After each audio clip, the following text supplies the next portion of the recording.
Hi, second graders. I thought I would start reading a new book to you. So we have been reading Ron Roy's A to Z Mysteries in school, and I figured I would read a chapter of this one to you. This is the A to Z Mysteries, The Empty Envelope. And on the back it says, Dink keeps getting letters addressed to D. Duncan, but when he opens them, they all start Dear Doris, and don't make any sense. Josh and Ruth Rose think someone's playing a trick on Dink, but Dink is sure there's more to it than that, especially after Doris Duncan shows up and demands her letters. Let's see what happens with the empty envelope.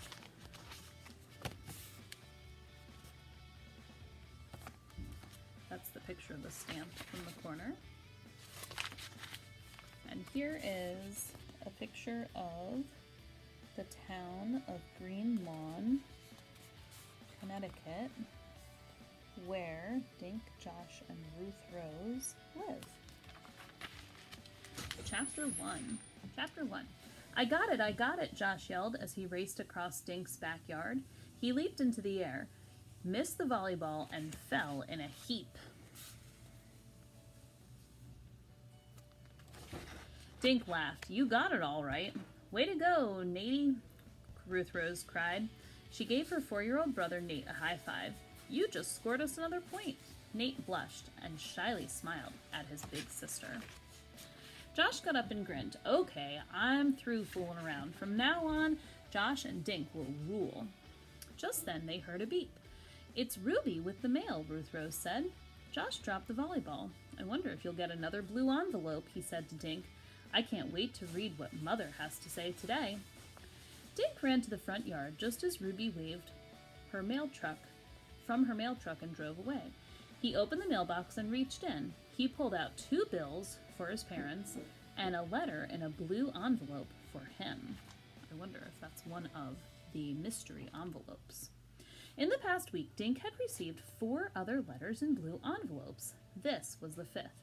Each envelope was addressed to D. Duncan, Green Lawn, Connecticut, 06040. But the notes inside were to someone named Doris from her mother.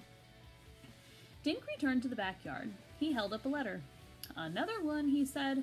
Well, open it, Josh said. Dink ripped open the envelope and felt inside for a note. There's nothing in here, he said. It's empty. Ruth Rose peered into the envelope.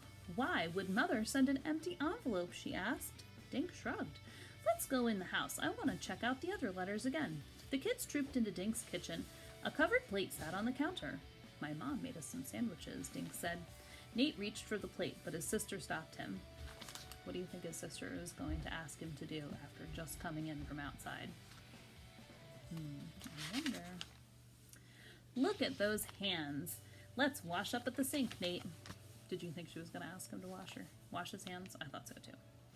Dink pulled the other 4 envelopes from a drawer and laid them on the table side by side. They all looked the same. Can I get some juice? Josh opened the refrigerator before Dink could even answer. Dink just nodded as he sat and stared at the envelopes. The return address on each was O. Bird, 10 Carroll Street, Brooklyn, New York, 11234.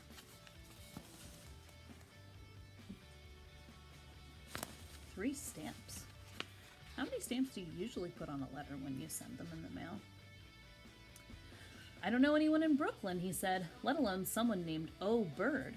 Dink dropped his eyes to the middle of the envelope. Hey, look at this, he said suddenly. He pointed out the CO in his address.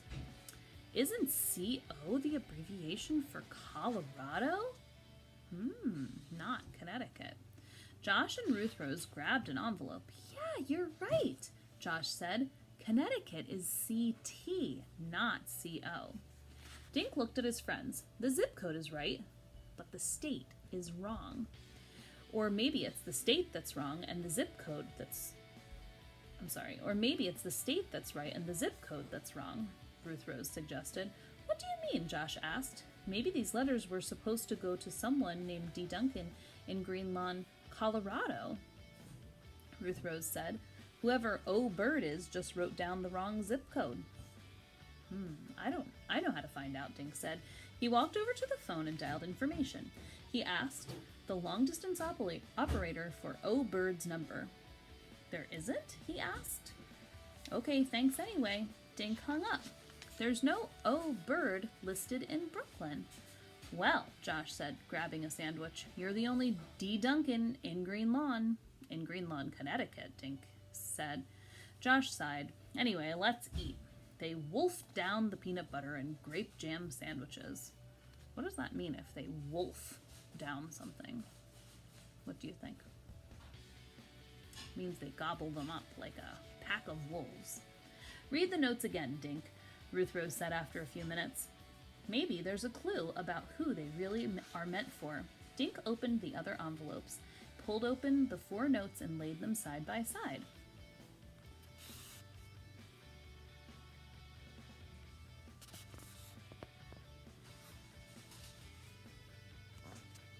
July 1st. Dear Doris, I saw Jenny last week. She looks so pretty and sends her love. I broke my glasses, but I'm having them fixed. See you soon, Mother. That's the first note. July 3rd. Dear Doris, the kids came for Sunday lunch. They were so cute. Sally hid in the den and made the rest of us search for her. Hello. More later. Love, Mother. Here.